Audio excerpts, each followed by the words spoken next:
I'm 70 years old and I have a life, you know. But I'm sitting here crying, and I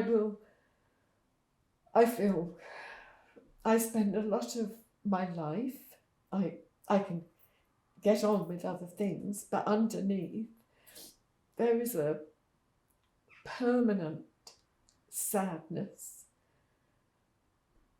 and this huge sense of loss of his life, what mine could be, what his could be, I suppose. I thought it would be a waste of his life. I think he started when he was 12, 13, because he said originally 15, and I said, no, I think it was sooner than that. And it was when he got to know one particular person, who of course, all his family, well, it's weed initially, but all his family used it, but it was like they've gone on and done things, but he stayed within that. Yeah. And you don't want to talk about it to people because you get criticised, or people jump in and, you know, oh, I wouldn't put up with that, I wouldn't do that, because he always lies as well. I never know. He's gone from this little boy who was so honest, he really was.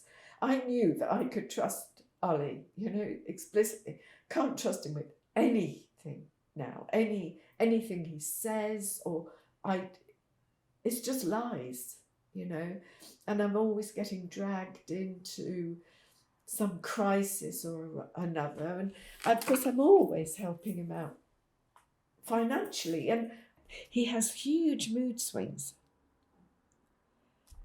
Now, how much of that is to do with his lifestyle and what he uses? And it is now, I think it's all weed, but it's really strong stuff, and it's with a bong, and it's been such a strong part of his life. And he's had opportunities, and he couldn't, really good opportunities, but he couldn't sustain anything, couldn't hold down a job because the weed, really. And then he got into using other stuff. I don't know all about that.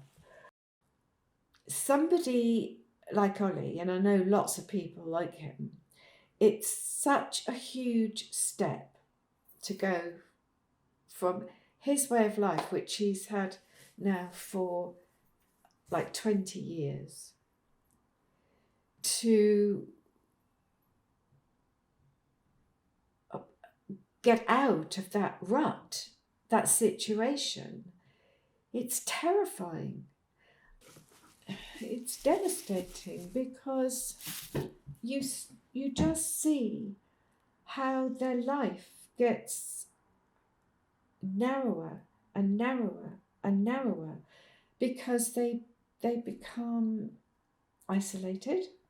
They can't hold down jobs. They don't look after themselves.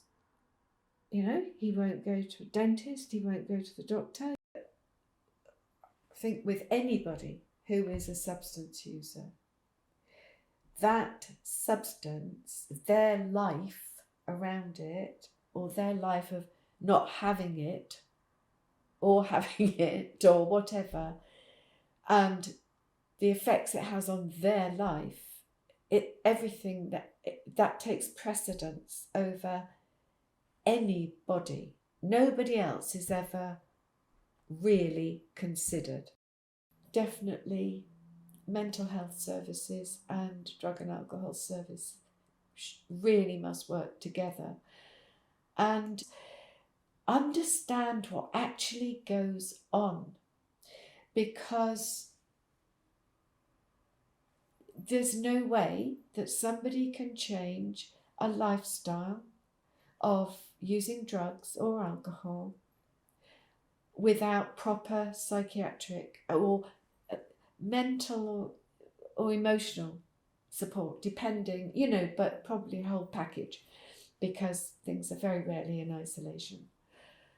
And because it seems that mental ill health and substance misuse definitely go hand in hand.